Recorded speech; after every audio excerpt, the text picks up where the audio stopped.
বহুত নিমন্ত্রণ আছে, আজকে সময়ই নাই, অনেকগুলো নিমন্ত্রণ আছে আজকে, বুঝলি? এই বুঝি সাহেব, এই সাহেব একটু দাঁড়ান, একটু কথা আছে।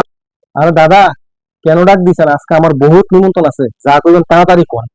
আরে হুজুর সাহেব, আমি একটা নতুন দোকান দিয়েছিলাম, এই দোকানে একটু দোয়া করে দিলাম লাগে, যাতে কাস্টমার ভালো আইয়ে বেচা কিনা যাতে ভালো হয়, বুঝলেন? শুনেন, হুম।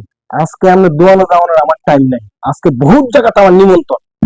যা এখানে নিয়ে, এখানে যদি আপনি মনে করেন দোয়াটা করে লাই, তাহলে আপনার কি অসুবিধা আছে? না না, কোনো অসুবিধা নেই।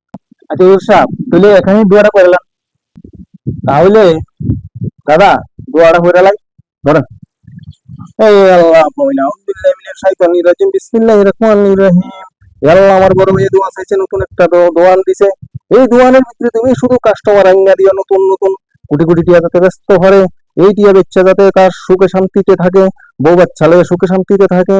আর শুধু এমন এমন কাস্টমার আইনা দিও, শুধু যে কাস্টমারের কাছে শুধু অ্যাভেলেবেল পয়সা আছে। আর এই দোয়ানের প্রথম কাস্টমারটা আল্লাহ আমারে তুমি বানাইয়া দিও, আমি।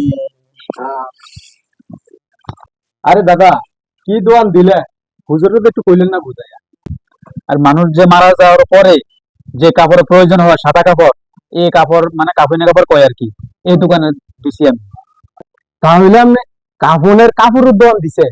তাহলে তো হুজুর সাহেব আমাদের দোয়ানের প্রথম কাস্টমার। হ্যাঁ,